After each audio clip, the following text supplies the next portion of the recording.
तो आज हम बात करने वाले हैं सोलो लेवलिंग के सीजन 3 के एपिसोड 2 के ऊपर, जहां पर चाहिन इग्री से फाइट करेगी और उसके बाद बेरू से। उसका सेकंड राउंड जेजो आइलैंड के बाद अब जाकर। और इसके साथ साथ हम देखेंगे जिन्वू की टीम के एक नए मेंबर को, जिसके साथ साथ जिन्वू अपनी गिल्ड टीम का पहली बार नाम रखेगा। ये सब कुछ हम विटनेस करने वाले हैं आज। तो मैं पहले ही बता दूं कि इस वीडियो में काफ़ी ज़्यादा स्पॉयलर्स होने वाले हैं एनिमे से रिलेटेड, तो वीडियो में काफ़ी सोच समझ कर चलना। तो अब जब स्पॉइलर वार्निंग दे दिए तो हियर वी गो।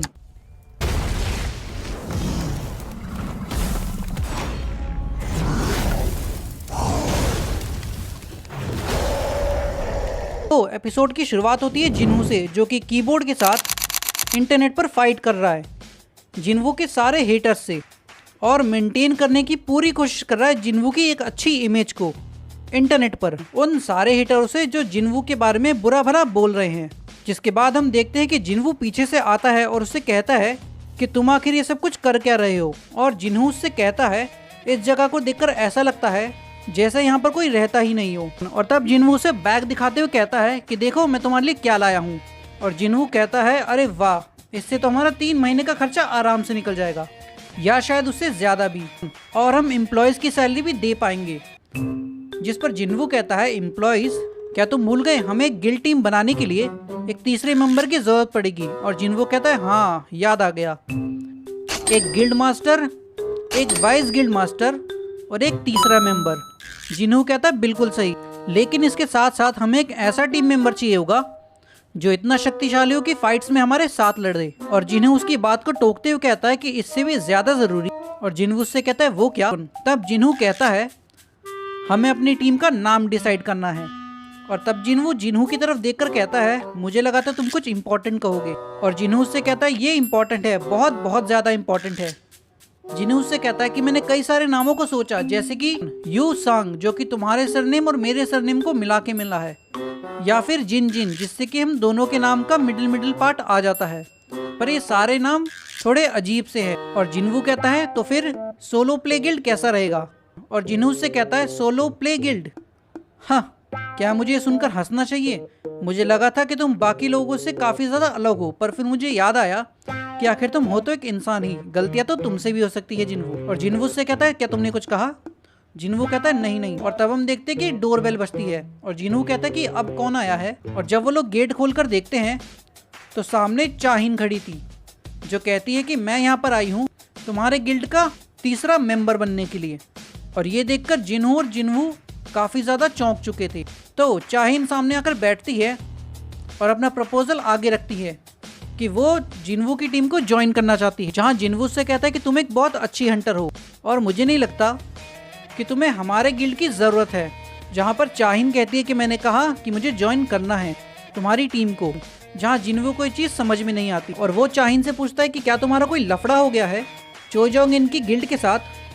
और वो कहते हैं ऐसा कुछ भी नहीं है, मैं अपनी मर्जी से उस टीम को छोड़ रही हूँ तुम्हारी टीम में शामिल होने के लिए। और तब जिन्वू थोड़ा सीरियस होता है और उससे कहता है तो तुम सच में चाहती हो हमारी गिल्ड सोलो प्ले गिल्ड को ज्वाइन करना। और तब चाहिन सोलो प्ले गिल्ड सोचकर शॉक हो जाती है, ये कैसा नाम है सोलो प्ले गिल्ड। और जिन्वू कहता है हमारे वाइस मास्टर और मैं इस नाम के साथ अग्री हुए हैं। और तब जिन्वू कहता है क्या मैंने इस नाम को कब वेरीफाई किया, आपने अपने आप से ये चीज को डिसाइड कर लिया। और तब जिन्वू कहता है तुमने कुछ कहा नहीं तो मुझे लगा शायद तुम्हारी हाँ है। और जिन्वू हक्का बक्का हो जाता है और जिन्वू सोचता है कि मुझे खुद को शांत रखते हुए इस सिचुएशन को अच्छे से हैंडल करना होगा। और तब वो वापस से चाहिन की तरफ आता है और उससे पूछता है, लेकिन उससे कुछ भी कहने से पहले उसे आवाज आती है चाहिन के दिल के धड़कने की। और उसके फेस एक्सप्रेशन से देखकर उसे ये चीज पता चल चुकी थी कि चाहिन कुछ तो छुपा रही है और बहुत ज्यादा शर्मा रही है, शायद वो कुछ कहना चाहती है। और तब वो चाहिन से कहता है कि हंटर चाहिन, तुम्हें 2 साल हो चुके हैं अपनी पावर्स को अवेक किए हुए, तो क्या तुम अभी भी चोजोंग इनकी गिल्ड का और उसके कॉन्ट्रैक्ट का पार्ट हो। जहाँ पर चाहिन कहती है कि मैं पेनल्टी फीस देने के लिए तैयार हूँ। और तब जिन्वू सोचता है कि ये पेनल्टी फीस भी देने के लिए तैयार है सिर्फ एक गिल्ड को ज्वाइन करने के लिए। और तब जिन्वू चाहिन से कहता है कि हमारे पास देने को ज़्यादा कुछ नहीं है और मैं तुम्हें ज़्यादा अच्छी सैलरी भी नहीं दे पाऊंगा। और चाहिन कहती है कि मुझे इससे फ़र्क नहीं पड़ता, मुझे कोई ज्वाइनिंग बोनस नहीं चाहिए। और जिन्वू से पूछता है कि आखिर तुम क्यों ये सब कुछ छोड़कर इस गिल्ड का पार्ट बनना चाहती हो, मैं तुम्हें यहाँ पर कुछ नहीं दे पाऊंगा। और चाहिन तब खामोश होकर सोचती है कि मैं इसे समझाना चाहती हूँ। नहीं, ये शायद सोचेगा कि मैं पागल हूँ। जब हम पहली बार मिले थे और जब मैंने उसकी फ्रेग्रेंस को स्मेल किया, उससे एक खूबसूरत सी सुगंध आ रही थी।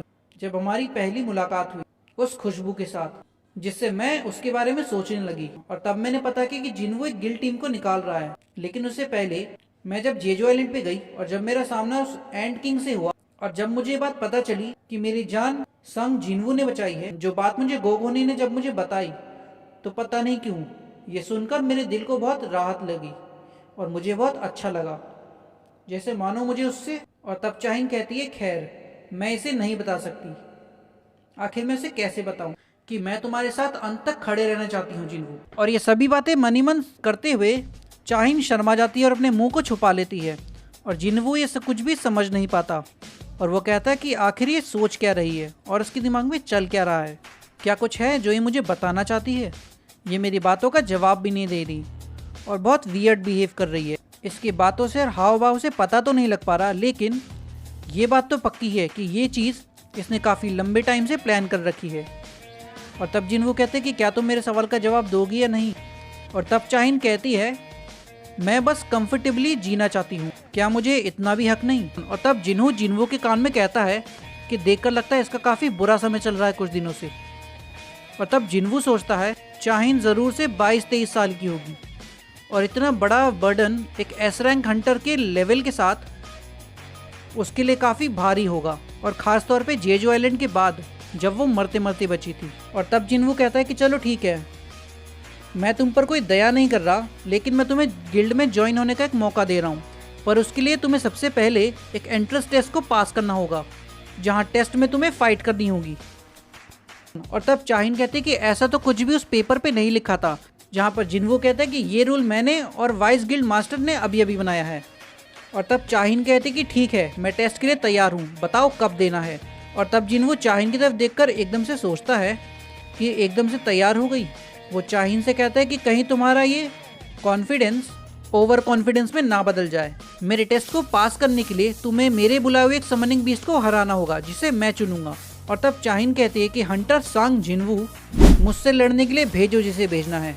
और तब जिन्वो कहता है कि मैं अपने सबसे स्ट्रॉन्गेस्ट को भेजूंगा तुमसे लड़ने के लिए। और चाहिन कहती है अच्छी बात है। जिसके बाद हम देखते हैं कि चाहिन खड़ी होती है और टेस्ट के लिए निकलने लगती है बैटलफील्ड की तरफ। और जिन्वो से कहता है कि नहीं नहीं, यहाँ से नहीं, मेरे पास आओ। और जिन्वो से अपने करीब लाकर अपनी बाहों में पकड़ता है और कहता है एक्सचेंज।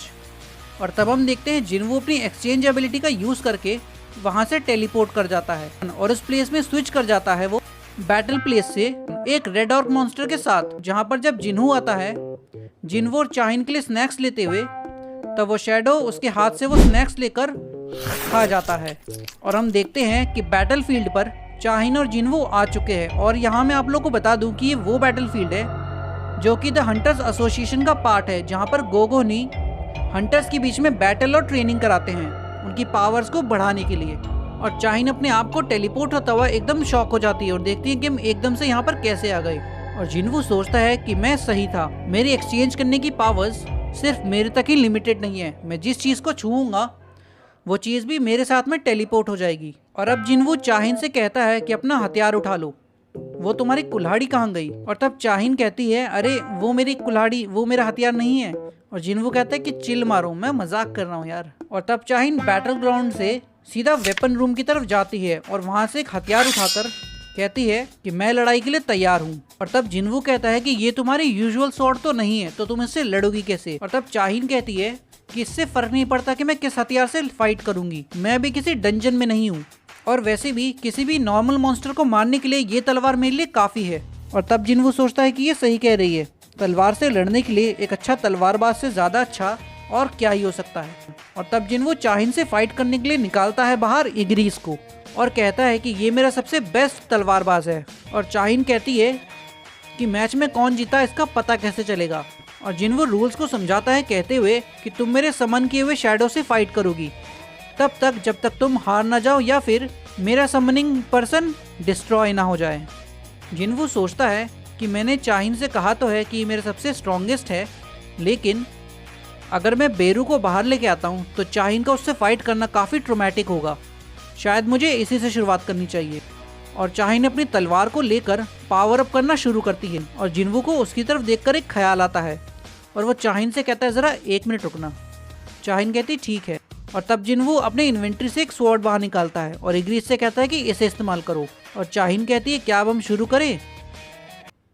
जिन्वू कहता है ठीक है तो फिर लेट द फाइट बिगिन। और तब फाइट शुरू होती है चाहिन और इग्रीस के बीच, जहाँ पर इग्रीस सबसे पहला वार करता है चाहिन के ऊपर, जिससे चाहिन डॉज करते हुए वहाँ से साइड हो जाती है। और जिन्वू सोचता है जैसा मैंने सोचा था ये काफ़ी ज़्यादा फास्ट है किसी भी नॉर्मल हंटर से।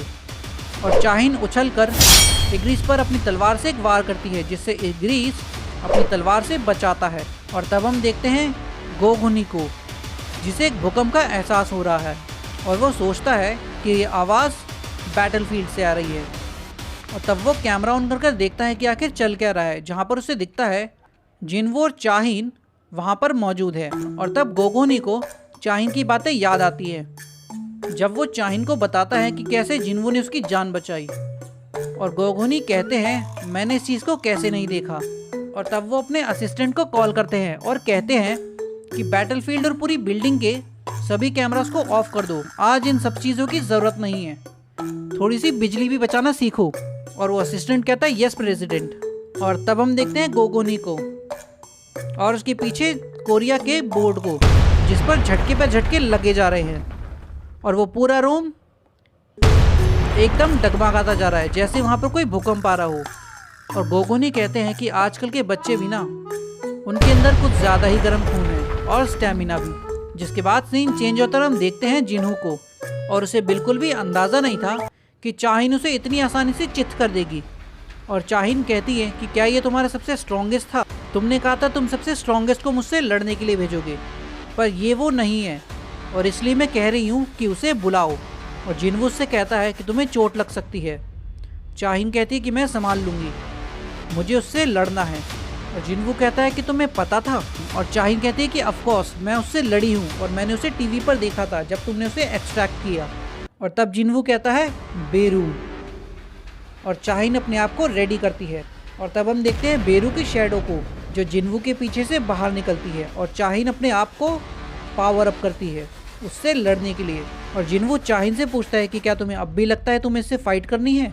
और बेरू बाहर आकर कहता है माय लॉर्ड आप अपना हुक्म बताइए। जहाँ पर जिन्वू उससे कहता है कि जो सामने खड़ी है तुम्हें उसे हराना है बिना उसे कोई भी चोट पहुँचाए। और बेरू कहता है यस माय लॉर्ड। और तब बेरू ज़ोर से एक दहाड़ मारता है और उसकी एक दहाड़ से पूरी बिल्डिंग के सारे शीशे और लाइटें टूट जाती है। और चाहिन कहती है कि संग जिन्वू इससे लड़ा था। और तब बेरू अपने नाखूनों को रेडी करता है उस पर हमला करने के लिए। और जिन्वू उससे कहता है कि उन्हें दूर रखो, उसे बिल्कुल भी चोट नहीं पहुंचनी चाहिए। और बेरू अपने लॉर्ड की तरफ देखकर कहता है यस माय लॉर्ड। और चाहिन कहती है कि यही मेरा मौका है। और इससे पहले कि चाहिन कुछ कर पाती, बेरू उसके पीछे आ खड़ा होता है। और चाहिन कहती है कि ये फिर से वही पुराने अटैक को यूज़ कर रहा है, पर इस बार इसकी ये तरकीब काम नहीं आएगी।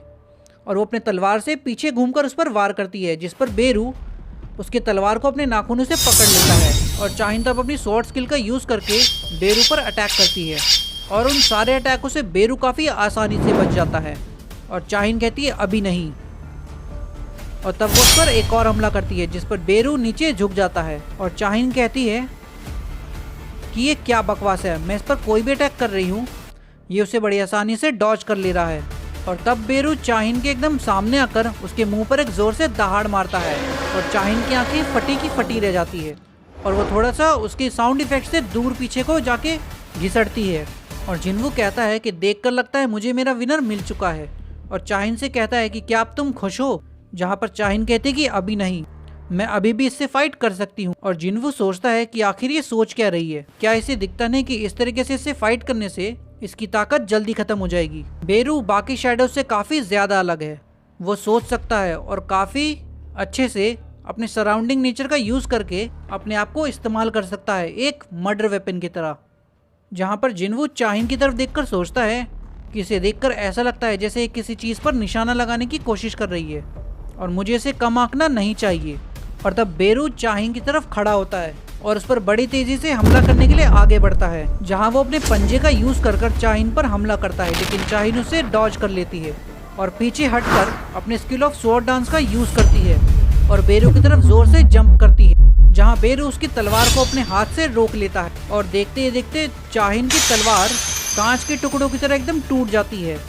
लेकिन चाहिन ने अभी भी हार नहीं मानी थी और चाहिन कहती यही मेरा मौका है, मेरे पास और माना शक्तियाँ नहीं हैं, मैं बस एक ही हमला कर सकती हूँ। और तब वो कहती है skill activated, blade of light. और तब हम देखते हैं चाहिन अपनी स्किल ब्लेड ऑफ लाइट का यूज करके बेरू के हाथ से होते हुए सीधा उसके छाती में अपनी तलवार को घुसा देती है और जिन्वो देखकर शॉक हो जाता है, जिसके साथ साथ हम देखते हैं कि बेरू को इस हमले से पुरानी यादें ट्रिगर हो जाती है और उसे याद आता है उसकी एंट क्वीन का लास्ट कमांड जो उसने उसे दिया था कि उस लड़की को मार दो, क्योंकि चाहिन ही वो थी जिसने एंट क्वीन का सर काटा था। और तब बेरू अपना आफा खो देता है और जिन्वो उससे कहता है कि रुक जाओ, लेकिन बेरू एक नहीं सुनता और वो चाहिन पर अपना क्लॉ अटैक करने जाता है और एक बड़ा सा धमाका होता है। और तभी हम देखते हैं कि जिन्वो ने बेरू के पंजे को पकड़ लिया है और वो उससे कहता है मैं तुम्हें ऑर्डर देता हूँ, रुक जाओ। जिसके बाद बेरू एकदम घबराते हुए 10 कदम की दूरी उससे बना लेता है और जिन्वो उससे कहता है कि क्या तुम ठीक हो? चाहिन कहती है हाँ, और बेरू उससे कहता है कि मुझे क्षमा कर दीजिए माय लॉर्ड, मुझ पर प्लीज दया कीजिए। और जिन्वो चाहिन से कहता है कि तुमने कुछ ज्यादा ही कर दिया, तुम्हें गिल्ड को ज्वाइन करने के लिए इतना आगे जाने की जरूरत नहीं थी, ये सिर्फ एक टेस्ट था, एक ऐसा टेस्ट वो भी उस गिल्ड को ज्वाइन करने के लिए जिसका अभी तक नाम तक नहीं रखा गया है। मुझे नहीं लगता कि तुम्हें अपनी जान और अपना समय और अपनी जिंदगी हमारे इस टीम पर वेस्ट करना चाहिए। आखिर तुम क्यों इस टीम को ज्वाइन करना चाहती हो? चाहिन कुछ नहीं कहती और ऐसे ही खड़ी रहती है और जिन्वो से कहता है कि क्या तुम ऐसे ही खड़ी रहने वाली हो कुछ नहीं कहते हुए? आखिर क्या ही हो सकता है, कहीं ऐसा तो नहीं कि तुम्हें मुझ में इंटरेस्ट है? चाहिन बिल्कुल शांत खड़ी थी और ये सुनते ही एकदम से वो बहुत चक्की रह गई और जिन्वो कहता है कि अगर ऐसा भी नहीं फिर तो भगवान ही जाने कि तुम क्या सोच रही हो। और चाहिन जिन्वो की तरफ देखती है और कहती है हाँ, मुझे भी ऐसा ही लगता है। और यहाँ मैं बता दूं कि चाहिन ने जिन्वो के पहले सवाल का जवाब दिया है। इसके बाद सीन चेंज होता है और हम देखते हैं यूनाइटेड स्टेट्स हंटर्स ब्यूरो को, जहाँ पर एडम और मिस सेलनर अपने बॉस के सामने आए हुए थे और उसे सारी घटना बताते हैं जिन्वो के बारे में। जहाँ पर ये सारी बातों को सुनने के बाद मिस सेलनर फिर से अपने बॉस को बताती है कि जब मैंने उसके अंदर देखा था तो मुझे सिर्फ डार्कनेस नजर आई और उसकी वो किंग वाली बात। एडम और मिस सेलनर का बॉस उनसे कहता है तो तुम्हारे कहने का मतलब ये है कि जिन्वो एक नेशनल लेवल हंटर जितना पावरफुल है? और मिस सेलनर उस पर हाँ कहती है। जिसके बाद वो बॉस एडम से कहता है कि एडम जरा मेरे साथ चलो और वो दोनों लिफ्ट से नीचे जाते हैं बेसमेंट नंबर 24 पर। लिफ्ट से जाते हुए एडम का बॉस एडम से कहता है कि अगर मिस सेलनर की पावर्स भी जिन्वो को हमारे साथ में अगर जोड़ने में अगर नाकामयाब रही तो फिर शायद हमारे पास सिर्फ एक ही उपाय है। जहाँ पर एडम उसकी बात को सुनता है लेकिन कुछ कहता नहीं। और तब उसका बॉस उससे कहता है एडम क्या तुम्हें याद है वो पहला एसरैंग गेट जिससे ये दुनिया लगभग तबाह हो गई थी? जहाँ पर एडम कहता है बिल्कुल, मैं कैसे ही भूल सकता हूँ वो भयानक मंजर जब वर्ल्ड के सबसे बेस्ट हंटर्स को एक साथ लाया गया था एक बड़े रिवॉर्ड को देने के लिए ताकि वो लड़ सके उस विशालकाय ड्रैगन कामिश से, जहाँ पर 100 से भी ज्यादा बड़े बड़े हंटर्स अपनी कंट्रीज से आए थे, अपनी अपनी कंट्रीज को छोड़कर। जहाँ सिर्फ केवल 5 ही हंटर्स थे जो उसे हराने में कामयाब रहे अपनी ताकतों को मिलाकर। जहाँ पर 5 एसरैंक हंटर्स थे जो उस विशालकाय ड्रैगन कामिश को हराने में कामयाब हो सके अपनी ताकतों को मिलाकर। और द यूनाइटेड स्टेट्स ने उन्हें अथॉरिटी दी इक्वली राइट्स के साथ नेशनल लेवल बनने का। और तब जाकर इजाद हुआ title the national level hunters, जो कि किसी भी एसरैंक से काफी ज्यादा पावरफुल थे और ऐसा उनको माना जाता था। और एडम का बॉस कहता है बिल्कुल सही, वो विशालकाय रेड ड्रैगन कामेश जिसने ना जाने कितने ही कंट्रीज को वो तबाह कर चुका होता अपनी एक सिंगल ब्रेथ से। मुझे यकीन नहीं आता कि हमने एक ऐसे मंजर को भी देखा, लेकिन अब वक्त आ चुका है उस चिंता को अवसर में बदलने का। जहाँ पर एडम कहता है कि आपका मतलब क्या है, और वो कहता है तुम बस देखो। और एडम का बॉस कहता है कि आज तक इस बात को 8 साल हो चुके हैं, लेकिन अभी भी ये स्टोन अपने हंटर को ढूंढ रहा है और वो हंटर हमारे नेशनल लेवल हंटर्स में से भी नहीं है। और अगर सच में ऐसा है तो मुझे लगता है कि इस रून स्टोन की खोज अब खत्म होने वाली है। क्योंकि अब हम इसे जिनवू को देंगे और यही हमारा आखिरी मौका है जिनवू को हमारे साथ में मिलाने का, उसे इस रेड ड्रैगन कामेश का रूनस्टोन देकर। जिसके बाद एडम का बॉस कहता है कि एक बार फिर ये देश एक खूबसूरत तोहफा पेश करेगा जिनवू के लिए। जिसके बाद एडम का बॉस कहता है कि अगर जिनवू अगर इससे भी अगर नहीं माना तो फिर ना जाने ये देश उसे और क्या दे पाएगा।